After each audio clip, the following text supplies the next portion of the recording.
ऐसा है, कल ही इसकी अनाउंसमेंट हुई है। तो अब हमने ये निर्णय किया है कि 8 तारीख को मैं अपना नामांकन पत्र भरने मंडी जाऊंगी और मंडी से ही अपना दौरा शुरू करूंगी। जो अन्य क्षेत्र है उनको भी वो जो एक क्षेत्र के बाद दूसरा लगता है, दूसरे के बाद जो तीसरा लगता है, इस तरीके का मेरा दौरा होगा ताकि हम समय के अभाव को ध्यान में रखते हुए ज़्यादा से ज़्यादा एरिया को कवर कर सकें। जहाँ तक मुद्दों की बात है, आप सब इस बात से भली भांति परिचित है कि कांग्रेस पार्टी ने सदा विकास के नाम पर वोट मांगा है।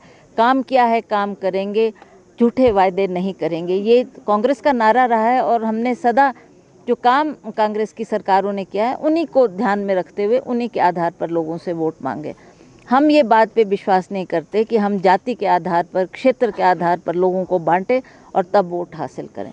ये लोग, जहाँ तक विपक्ष की बात है, भाजपा की बात है, इन्होंने जिस तरीके से आज महंगाई का मुद्दा है, जिस तरीके से किसानों का मुद्दा है, जिस तरीके से हमारे किसान और बागवानों का मुद्दा है, इस बात को नज़रअंदाज करते हुए आज सरकार इनके लोगों को, आम जनता को मजबूर कर रही है कि वो धरने पे बैठें और एक धरना प्रदर्शन करके अपनी उन आवाज़ को पहुंचाने की बात सरकार तक कर रहे हैं।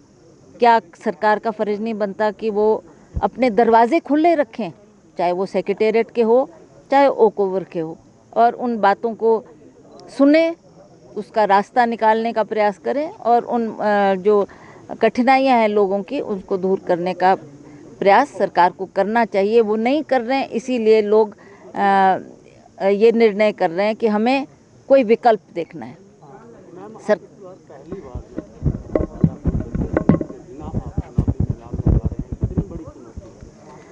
ये एक बहुत बड़ी कड़वी घूंट मैंने घूंटी है। अभी हाल में ही राज साहब को गए 3 महीने ही बीते हैं। मैं नहीं चाहती थी कि मैं कोई चुनाव लड़ूं या कोई राजनीति में आऊं। उनके आशीर्वाद से उनका बेटा राजनीति में है, वो उसको विधायक बना कर गए हैं, वो ठीक काम कर रहा है। तो मेरे को नहीं लगता था कि मेरी कोई ज़रूरत है। पर लोगों को देखते हुए, लोगों की भावनाओं को देखते हुए, जिस तरीके से लोग उमड़ उमड़ के राज साहब को श्रद्धांजलि देने के लिए, चाहे वो रामपुर पहुँचे, चाहे उनके आवास पर औली-लौ जाए, सभी ने ये कहा कि ये तो अब आपको, ये एक ऐसी क्षति है जिसकी हम भरपाई नहीं कर सकते। अब आपको इस बात को ध्यान में रखते हुए आगे बढ़ना होगा और आगे बढ़ते हुए आपने हमारी भावनाओं की भी कदर करनी है। हम चाहते हैं कि राज साहब सदा हमारे साथ रहते थे, हमारी बात को सुनते थे, हमारी दुख तकलीफ को दूर करते थे। अब कौन है? तो मुझे ये अतः उनको बोलना पड़ा कि हम हैं ना बैठे हुए आपके लिए। तो उनको लगा कि नहीं, इससे बेटर फोरम क्या हो सकता है। आप पहले भी MP रही हैं, आपने पहले भी हमारी समस्याओं का समाधान किया, आप दोबारा राजनीति में आओ तो हमारे लिए भी आसानी होगी। हमारी समस्याओं का समाधान आप चाहे केंद्र सरकार से उठाओ, चाहे यहाँ की सरकार से, हम मिलजुल कर इन समस्याओं को दूर करने का हम लोग प्रयास करेंगे। उनकी भावनाओं को देखते हुए मुझे मजबूरन राजनीति में आकर आज हमारे जितने भी कांग्रेस के, चाहे वो प्रदेश के अध्यक्ष है, चाहे विपक्ष के नेता हैं, चाहे हमारे प्रभारी सह प्रभारी रहे हैं, उन सभी ने एक मत आवाज़ केंद्र तक पहुंचाई कि सबसे सशक्त अगर कोई कैंडिडेट है तो वो प्रतिभा सिंह है, आप इन्हें टिकट दें। केंद्र ने हमारी बात सुनी। सोनिया गांधी जी का मैं आभार प्रकट करती हूँ कि उन्होंने मुझे टिकट दिया और दोबारा चुनाव में उतारा है। उसके लिए मैं कांग्रेस पार्टी का और केंद्र सरकार, केंद्र में हमारी सोनिया गांधी जी का आभार प्रकट करती हूँ। मैम, किन मुद्दों को लेकर आप लोगों के बीच हैं? मैंने आपको कहा ना कि मुद्दे तो हमारे पास बहुत सारे हैं, बहुत सारे हैं। किसानों का मुद्दा है, किसान बागवानों का मुद्दा है, हमारे जो समस्याएं, बेरोज़गारी की समस्या है, और उसी तरह से हमारी महंगाई, सबसे बड़ी समस्या तो आज महंगाई। चाहे वो पेट्रोल डीजल की बात लो, चाहे आप सरसों के तेल की बात लो, चाहे आप राशन की बात लो, चाहे आप किसी भी स्तर पर देखें तो महंगाई कहाँ से कहाँ पहुँच गई है।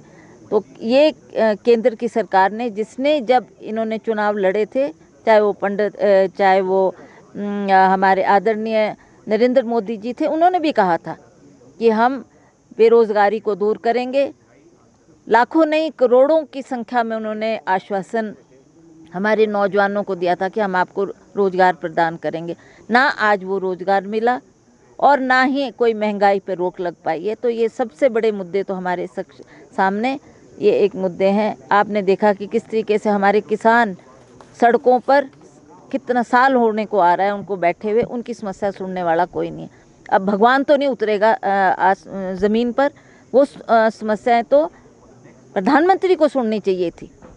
आज वो कितनी समस्या में खड़े होकर, कितनी जटिल समस्याएं, चाहे वो उनके खाने पीने का इंतज़ाम है, चाहे उनको सोने का इंतज़ाम है, उन्होंने कहा कि बस हमने हमारी बात सुने। पर हमें अफसोस के साथ कहना पड़ता है प्रधानमंत्री जी, आप एक बार भी उनकी समस्याओं को सुनने के लिए आपने ये नहीं कहा कि मैं किसानों की बात सुनना चाहता हूँ।